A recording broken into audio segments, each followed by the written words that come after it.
வெங்கடேஷன் அவர்களுடைய வேள்பாரி கதையை கேட்க வந்திருக்கவங்க எல்லாருக்கும் மனோன்மணி முருகேசனின் அன்பு வணக்கங்கள். உங்க எல்லாரையும் திரும்பவும் பாரியனுடைய பரம்பு மலைக்கு கூட்டிட்டு போறதுல எனக்கு ரொம்பவே மகிழ்ச்சி. போன பகுதியில குரவை கூத்தினுடைய ஆட்டம் முடிஞ்சதும் விருந்து தொடங்குச்சு. அந்த சமயத்துல 2 குதிரை வீரர்கள் குதிரையில வர்றாங்க. யார் அவங்க அப்படின்னா கீழ் திசையில இருக்கக்கூடிய எல்லை காவலர்கள். அவங்க 2 பேரும் வேட்டூர் பழையன் கிட்ட வந்து சொன்னாங்க, நெடுங்குன்றின் அடிவாரம் பாண்டிய நாட்டு வீரர்கள் படை தங்குவதற்கான பாடி வீட்டை அமைச்சுக்கிட்டு இருக்காங்க அப்படின்னு சொல்லி. இதுவரைக்கும் போன பகுதியில பார்த்தோம். இதுக்கப்புறம் என்னாச்சு அப்படிங்கிறத இந்த பகுதியில பார்க்கலாம். குரவை கூத்து முடிஞ்சதும் பொழுது விடிஞ்சது. பாண்டியர்கள் படை வீடு அமைக்கக்கூடிய செய்தியை சொன்ன வீரர்களை வேட்டூர் பழையன் தனியா கூட்டிட்டு போயிட்டாரு. ஏன் அப்படின்னா நீலனோட கண்ணுல பட்டா நீலன் உடனே புறப்பட்டு போறதுக்கு முயற்சி பண்ணுவான். கீழ் திசை காவல் அவன் பொறுப்பு இல்லையா? அதனால என்ன சொல்லியும் அவனை யாராலையும் தடுத்து நிறுத்த முடியாது. அதனால பாரி வர்ற வரைக்கும் காவல் வீரர்களை நீலனோட கண்ணுல படாம பழையன் பாத்துக்கிட்டாரு. பொழுதாகிட்டே இருந்துச்சு. ஆண்கள் எல்லாம் ஆடிய இளைஞர்களை மிச்ச வைக்காம திட்டுன்னு திட்டிக்கிட்டே இருந்தாங்க. இளைஞர்களுக்கு இரவு என்ன நடந்துச்சு அப்படின்னு யாருக்குமே புரியல. இதெல்லாம் சேர்ந்ததுதான் மணவிழா கொண்டாட்டம். திரும்பவும் இசைக்கருவிகளினுடைய ஓசை கேட்க தொடங்கினதும் மகிழ்வு மலை எங்கும் கேட்டுச்சு. மணவிழாவினுடைய வேலைகள் வேகம் கூடுச்சு. ஆனாலும் எல்லாருடைய கண்களும் பாரி எப்ப வருவாரு அப்படின்னு தான் எதிர்பார்த்துக்கிட்டு இருந்துச்சு. மணமக்கள் குடிபுகணும் அப்படிங்கிறதுக்காக சுடுமண்ல சுவரொழுப்பி புல்வேயப்பட்ட புதிய குடில கூரை பூக்களால கொண்டு அலங்கரிச்சிருந்தாங்க. ஆதினியும் அவளுடைய தோழிகளும் அதை பார்த்து வரதுக்காக புறப்பட்டு போனாங்க. அந்த புது குடில் பார்த்தோம் அப்படின்னா நாங்கல் மரத்தை முன்னாடி நிழலா கொண்டு அமைக்கப்பட்டிருந்துச்சு. காரமலையினுடைய கீழ் திசையில விருந்து கிடக்கக்கூடிய சமவெளி முழுவதையும் பாக்குற மாதிரி அந்த குடில் இருந்துச்சு. குடிலுக்குள்ள போற ஆதினி தலையுயர்த்தி அந்த வேயப்பட்ட புல்ல பாக்குறா.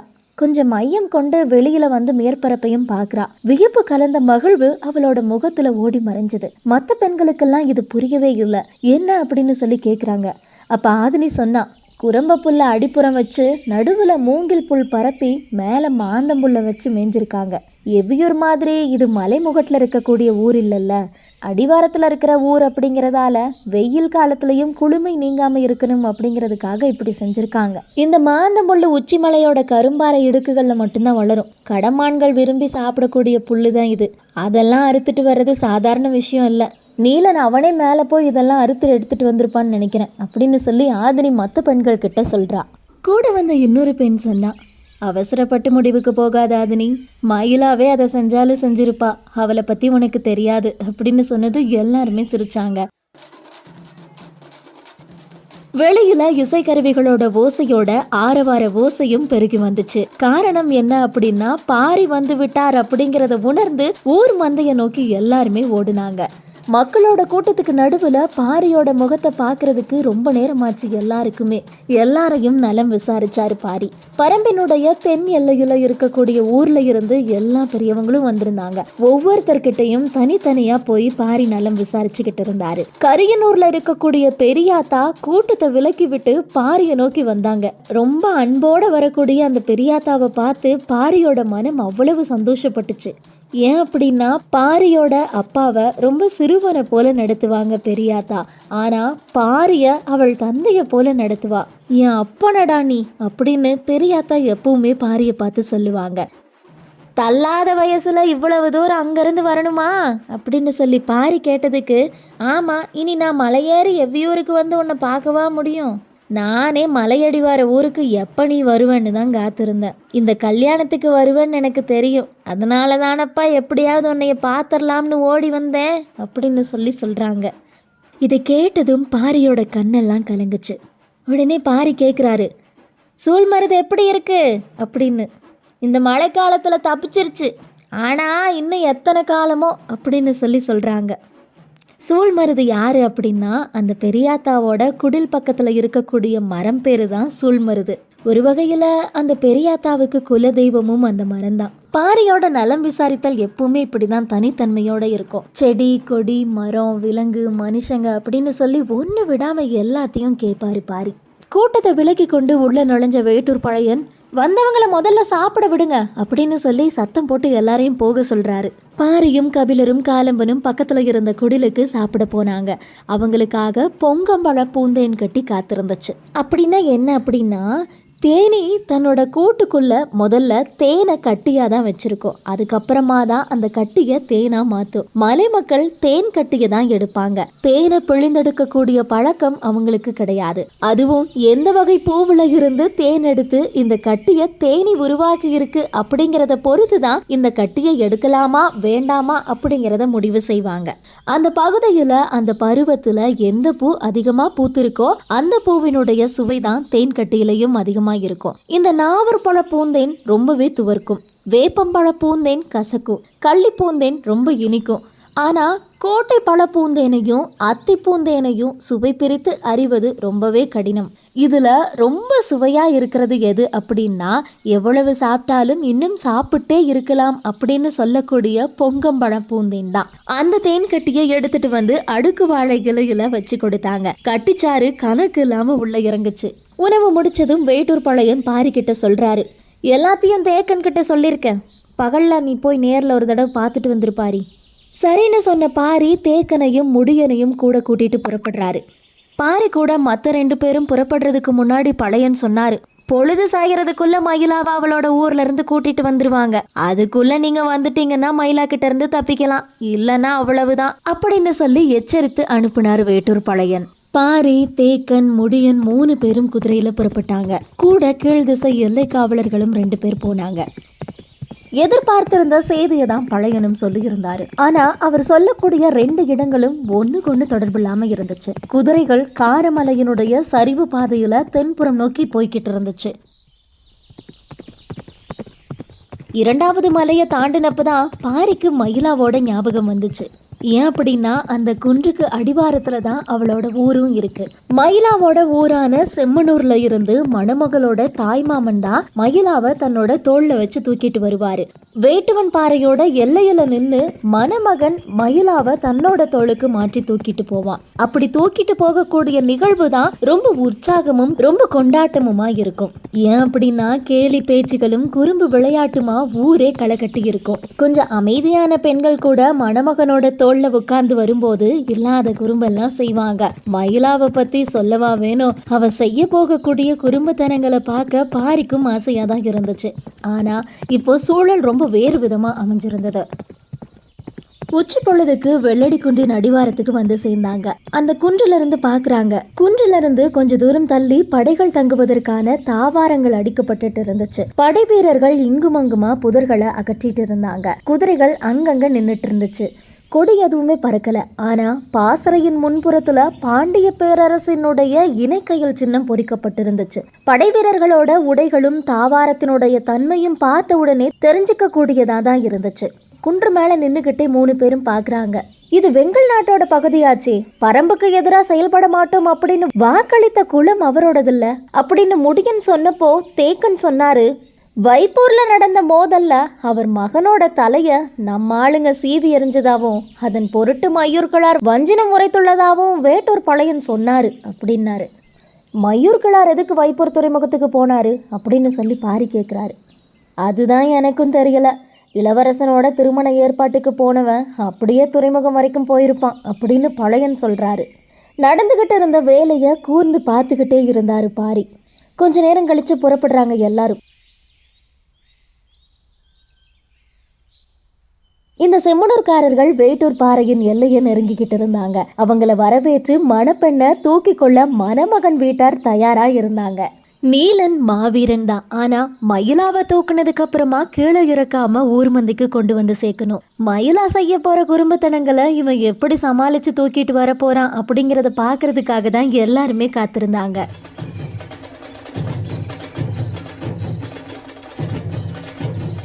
செம்மனூர்காரர்கள் எழுப்பக்கூடிய பெரும்பறையினுடைய ஓசை காட்டையே புழுக்குச்சு. இசை கேட்டு ஆடாத காலே இல்ல அப்படின்னு தான் சொல்லணும். தாய் மாமனோட தோல்ல ஆடாம அசையாம அப்படியே உட்கார்ந்து வந்தா மயிலா. எதிர்கொண்டு வாங்குறதுக்காக வேட்டுவன் பாறையின் எல்லையில தொண்டகப்பறை முழங்க மணமகனோட ஊரார் காத்திருந்தாங்க. அந்த இடத்துக்கு மயிலாவோட உறவினர்கள் எல்லாரும் வராங்க. தாய் மாமனோட தோல்ல இருந்து தன்னுடைய தோளுக்கு மாற்ற நீலன் பக்கத்துல போறான். மயிலாவும் இடம் மாறி உட்கார வசதியா அவனுக்கு கை கொடுக்கிறா. பறைமுழக்கம் பேரிசையா மாறுச்சு. உறவினர்கள் பூக்கள் போட அளவற்ற ஆரவாரத்துக்கு நடுவுல நீலனினுடைய இடது தோளுக்கு மாறி உட்கார்றா மயிலா. என்ன செய்ய போறாளோ அப்படின்னு எல்லாரும் ஆவலோட அவளையே பார்த்தபடி வந்துகிட்டு இருந்தாங்க. கீழே நழுவ பார்க்கக்கூடிய மயிலாவை இறங்க விடாம எப்படி சமாளிக்கிறான் பாப்போம் அப்படின்னு சொல்லி எல்லாரும் எதிர்பார்ப்போட காத்திருந்தாங்க. தொண்டகப்பறையும் பெரும்பறையும் ஒன்னா இசைக்க கூட்டத்துல பாதி பேருக்கு மேல எல்லாரும் ஆடிட்டு வந்தாங்க. நீலனினுடைய இடப்புற தோல்ல உட்கார்ந்த மயிலா அதுக்கப்புறம் அமைதியா தான் வந்தான். பாதி தூரத்துக்கு மேல கடந்து வந்திருந்தாங்க. 2 ஊராருக்கும் ஒரே வியப்பா இருந்துச்சு. சாதாரண காலத்துல இயல்பா இருக்கக்கூடிய பெண்கள் மணமகனோட தோல்ல பெருங்குறும்பு செய்யறதும் எந்நேரமும் குறும்புக்காரியா இருக்கிறவ நீலனோட தோல்ல அமைதியா உட்கார்ந்துட்டு வரதும் இயற்கை தானே அப்படின்னு சொல்லி எல்லாரும் பேசிக்கிட்டே வந்தாங்க. மலைப்பாதைய மறித்தபடி கிளை பரப்பி இருக்கக்கூடிய மாமரத்துக்கு நடுவுல நுழைஞ்சு வந்துட்டு இருந்தது கூட்டம். பறையோசையில மாமரத்துல இருந்த ஒலி எழுப்பியபடியே கலைஞ்சு பறந்தது. கலையக்கூடிய பறவைகளின் படபடப்புக்கும் ஓசைக்கும் தகுந்த மாதிரி ஆட்டத்தினுடைய வேகமும் கூடுச்சு. தாளத்துக்கு ஏற்ப எல்லாரும் ஆடிக்கிட்டு வந்தாங்க. திடீர்னு மொத்த கூட்டமும் பேரோசையை வெளிப்படுத்தி ஆரவாரத்தால அலைமோதிச்சு. முன்னால ஆடிக்கிட்டு இருந்தவங்களுக்கு என்ன நடந்துச்சு அப்படின்னு தெரியல. மணமக்களை நோக்கி வேகமா ஓடி வந்து பாக்குறாங்க. என்ன நடந்துச்சு அப்படின்னா, கொஞ்சம் தாழ்ந்திருந்த மரக்கொப்பைய எவ்வி புடிச்சு சட்டுன்னு மேல ஏறி நின்னுட்டா மயிலா. நீலன் திகச்சு போய் அப்படியே நின்னுட்டான். கூட்டத்துல இருந்தவங்க எல்லாரும் ஆரவாரமா கத்த ஆரம்பிச்சுட்டாங்க. நீலன் மரத்துக்கு மேல ஏறி அங்க இருந்து தோல்ல தூக்கியபடியே கீழே இறங்க முடியாது. மயிலாவா மனம் மாறி கீழே இறங்கி அவனோட தோளுக்கு வந்தாதான் உண்டு. கூட்டத்தினுடைய கொண்டாட்டம் 2 மடங்காச்சு. மயிலா யாருன்னு காட்டிட்டா பாரு அப்படின்னு செம்மனூர்காரர்கள் எல்லாரும் அவ்வளோ சந்தோஷப்பட்டாங்க. நீலனுக்கு தான் என்ன செய்யறது அப்படின்னே தெரியல. மயிலாவோட மனம் இறங்கி வர என்ன செய்ய வேணுமோ அதை எல்லாத்தையும் செய்யறத தவிர நீலனுக்கு வேற வழியே இல்ல. மயிலா சொன்னா, என்னோட கேள்விகளுக்கு நீ பதில் சொல்லு. சரியான விடை சொன்னா உனக்கு எரி கிடையாது, தவறான விடை சொன்னினா மாங்காயிலேயே எரி விழும். உன்னோட எந்த பதில் என்னோட மனசை தொடுதோ அப்போ நானே உன் தோல்ல வந்து உட்கார்றேன் அப்படின்னு சொல்லி மயிலா சொல்றா. கூட்டத்துல இருந்தவங்க எல்லாரும் முன்ன விட இப்ப அதிகமா கத்துனாங்க. இவ்வளவு நேரம் செம்மனூர்காரர்கள் வேட்டுவன் பாறையை சேர்ந்தவங்க அப்படின்னு தனித்தனியா நின்றுட்டு இருந்தாங்க. மயிலா இப்படி சொன்னதும் ஆண்கள் தனியாவும் பெண்கள் தனியாவும் நிக்க ஆரம்பிச்சாங்க. மயிலா சொல்றத கேக்குறத தவிர நீலனுக்கு வேற வழியே இல்ல. ஆனா இதுல இருக்கக்கூடிய பெரும் சிக்கல் என்ன அப்படின்னா, அவ பறிச்சு வச்சிருக்க கூடிய மாங்கனி ஒவ்வொன்றும் உள்ளங்கை அளவு இருந்துச்சு. அதுல அடி வாங்குனா நீலனோட நிலைமை என்ன ஆகும் அப்படின்னு ஆள் அழுக்கு சிரிச்சுக்கிட்டு இருந்தாங்க. மயிலா முதல் கேள்வியை கேக்குறா. என் தாய் மாமா உன்னை விட வலு குறைஞ்சவர் தான், ஆனா அவர் என்ன பூ மாதிரி தூக்கிட்டு வந்தாரு. ஆனா நீ ஏன் இவ்வளவு அழுத்தி பிடிச்சு இவ்வளவு நேரம் என்ன தூக்கிட்டு வந்த அப்படின்னு சொல்லி கேக்குறா. கேட்டு முடிக்கிறதுக்கு முன்னாடியே நீலன் சொன்னான், நீ நழுவி ஓடிடுவல்ல அதுக்காக தான். சொல்லி முடிக்கிறதுக்கு முன்னாடி சட சடன்னு விழுந்துச்சு மாங்காயிலேயே அடி. கூட்டத்துல இருந்த எல்லாருக்கும் அப்படி ஒரு சிரிப்பு. நான் உன்னை விட்டு எங்கடா போறேன், என் மீது நம்பிக்கை இல்லாம தான் அவ்வளவு இறுக்கமா பிடிச்சிருந்தியா அப்படின்னு கேட்டபடியே கிளையில இருந்த மாங்காயை பறிச்சு பறிச்சு தூக்கி வீசினான். நீலன் அந்த அடியிலிருந்து தப்பிச்சுக்கிட்டே இருந்தான். நீலனுக்காக இறக்கப்பட்ட பெண் ஒருத்தி, உன் மேல இருந்த ஆசையில தான் இறக்கி பிடிச்சேன்னு சொல்லாம இப்படி சொல்லிட்டான், அவனை தான் விட்டுறேன் அப்படின்னு வருத்தப்பட்டு சொன்னப்போ அவளுக்கும் சேர்ந்து மாங்காயிலேயே அடி விழுந்துச்சு. பொழுதாயிட்டே இருக்கு அப்படின்னு மயிலாவை சமாதானப்படுத்தி நீலனை கூட்டிட்டு வந்து மயிலா முன்னாடி நிறுத்தினாங்க. அடுத்து என்ன கேட்பாலோ அப்படின்னு ரொம்ப பதட்டமா நீலன் காத்திருந்தான்.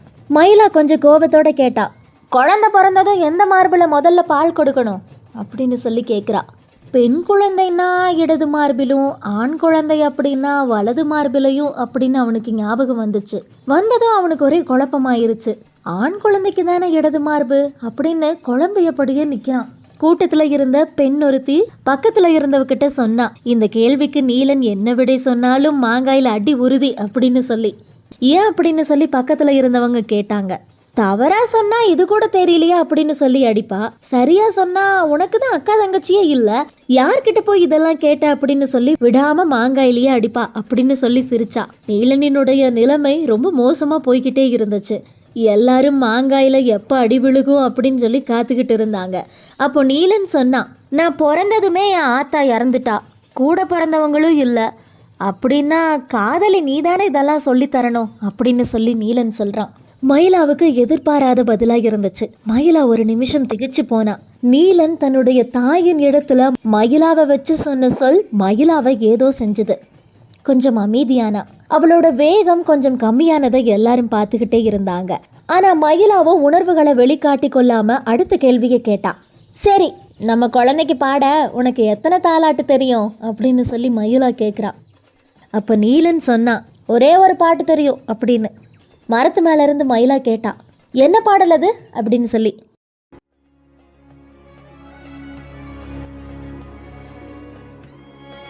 அது வரைக்கும் அண்ணாந்து மேல பார்த்துக்கிட்டு இருந்த நீலன் தலை கவிழ்ந்து மண்ணை பார்த்தான். ஒரு நிமிஷம் கண்ணை மூடி நிக்கிறான். வைகையினுடைய அலை கரை வந்து அடிச்சது. நீரினுடைய செந்நிறத்த நினைவில் ஏந்தியபடி அகுதையினுடைய பாடலை பாடத் தொடங்கினான் நீலன். கூட்டத்தினுடைய ஆரவாரம் கொஞ்சம் கொஞ்சமா ஒடுங்குச்சு. அதினில ஒன்று இருக்க, மீதி சனம் செழிச்சு இருக்க, வைகை எல்லாம் பொன்னலாட்டம், வேந்தரெல்லாம் வெறியாட்டம்.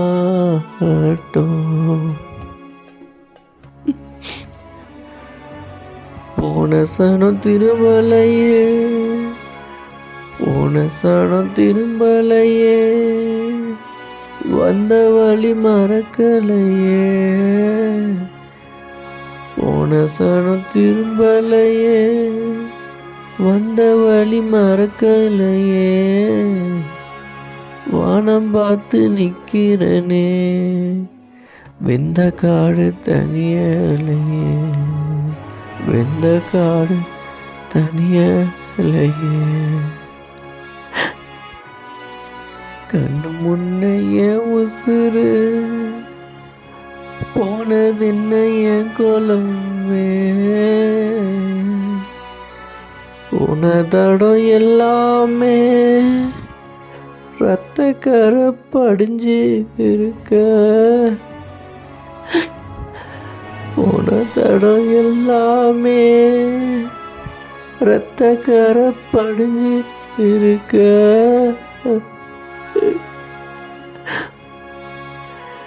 ஏவானந்தா விடிஞ்சு இருமோ, கண்ணு முன்னைய உசுறு போனதென்ன என் கொலமே, கண்ணு முன்னைய உசுறு போனதென்ன என் கொலமே. அவன் பாடல் மட்டும்தான் காற்றெல்லாம் ஒழிச்சு கொண்டிருந்தது. அவனுடைய குலம் அழிந்த பாடலை நீலன் பாடிக்கிட்டு இருக்கும் போது மயிலாவினுடைய கால்கள் மரம் விட்டு கீழே இறங்கிட்டு இருந்துச்சு. இமை மூடிய நீலனினுடைய கண்களுக்குள்ள வைகையை விட்டு காட்டுக்குள்ள ஓடுன குழந்தை தான் தெரிஞ்சது. அந்த குழந்தை நகரக்கூடிய செம்மூதாய தொட்டப்போ தாய் அவளை தூக்குனான். அந்த வரி அவன் பாடும்போது தன்னையே தூக்குவது போல உணர்ந்தான். அவ குழந்தைய தோல்ல ஏந்தியபடி காட்டுக்குள்ள நடக்க தொடங்குனா அப்படின்னு பாடல் வரிகளோட நீலன் பாடிக்கிட்டு இருந்தான். மயிலாவும் அதையே தான் செஞ்சுக்கிட்டு இருந்தா. இப்போ நீலனை மயிலாவோட தோல்ல தூக்கி இருந்தா. நீலன் நினைவு மீண்ட பொழுது மயிலாவினுடைய இறுகிய கைப்பிடியிலிருந்து அவனால தன்னை விடுவிக்கவே முடியல. கூட்டம் இருவரையும் வணங்கி விலகி நின்றுச்சு.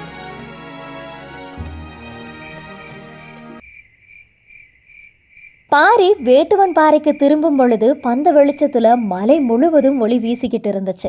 எல்லா இடத்துலயும் மனித தலைகளா தெரிஞ்சது. மணவிழாவுக்கு வந்து சேர வேண்டிய எல்லாருமே வந்திருந்தாங்க. பாரியும் தேக்கனும் முடியனும் ஊருக்குள்ள நுழையும் போது சாயங்காலம் ஆனதால மயிலா கோவிச்சுக்குவாளோ அப்படின்னு தோணுச்சு. ஆனா மயிலாவையும் நீலனையும் கூட்டிட்டு வர்றதுக்கே சாயங்காலம் ஆச்சு அப்படின்னு எல்லாருமே சொன்னாங்க. ஏன் என்னாச்சு அப்படின்னு கேட்டப்போ மாமரத்துல ஏறிக்கிட்ட மயிலாவோட கதையை சொன்னதும் 3 பேரும் விழுந்து விழுந்து சிரிச்சாங்க. இசையனுடைய பெருமுழக்கம் திரும்பவும் தொடங்குச்சு. புது மகிழ்வில் ஊரே திளைச்சிருந்தது. நீலனையும் மயிலாவையும் 2 திசைகள்ல இருந்து ஆட்ட பாட்டத்துக்கு நடுவுல கூட்டிட்டு வந்தாங்க. மந்தைக்கு நடுவுல இருக்கக்கூடிய செங்கடம்பு மரத்தின் அடிவாரத்துல வந்து சேர்ந்தாங்க. இந்த செங்கடம்பு பார்த்தோம் அப்படின்னா ஊரினுடைய நிலைமரம் அதுவாத்தான் இருந்துச்சு. அதனுடைய அடிவார மேடையில நின்னுதான் மணமக்கள் மாலை சூடணும். மயில மலர் மணக்கக்கூடிய மாலைய அவங்க சூடினப்போ மலை எங்கும் இருந்து பறித்து வந்த பூக்களை அவங்க மீது எல்லாரும் மக்கள் வீசினாங்க. இசையோசையும் ஆரவாரமும் விண்ணத்தோட மலர் மனத்துல மந்தையே கிறங்கி போச்சு. அடுத்ததா மணமக்கள் 2 பேரும் புதிதா அமைக்கப்பட்டிருக்கக்கூடிய வீட்டுக்கு அவங்க போகணும். நீலன் புதுமனை நோக்கி மயிலாவை கூட்டிட்டு போனான். அவனுக்கு பின்னாடி பாரியும் வேட்டூர் பழையனும் தேக்கனும் போய்கிட்டு இருந்தாங்க. அவங்கள தொடர்ந்து ஊரே வந்துகிட்டு இருந்துச்சு. நாங்கள் மரத்தினுடைய அடிவாரம் இருந்த புது குடிலுக்கு வந்து சேர்ந்தாங்க. கூட்டத்தினுடைய ஆரவாரமும் கேலி பேச்சும் பல மடங்கு கூடுச்சு. குலவையொளி பெருகி வர மயிலாவை கூட்டிக்கிட்டு வீட்டுக்குள்ள நுழையிறான் நீலன். எல்லா இடத்துலயும் உற்சாக பேரொழியா இருந்துச்சு. கொஞ்ச தூரத்துல பெண்களினுடைய கூட்டத்துக்கு நடுவுல இருந்த ஆதினிய பாக்குறாரு பாரி. ஆதினியனுடைய கண்கள் அங்கே இங்கேயும் தவிச்சு அலைஞ்சுகிட்டு இருந்துச்சு. வழக்கத்துக்கு மாறாக ஆதினி இருக்கிறத உணர்ந்து பக்கத்துல போய் நிக்கிறாரு பாரி. கலங்கிய ஆதினியின் கண்களில் இருந்து நீர் பெருகி இருந்தது. ஏதோ ஒரு அசம்பாவிதம் நடந்திருக்கிறது என்பதை பாரி உணர்ந்தாரு.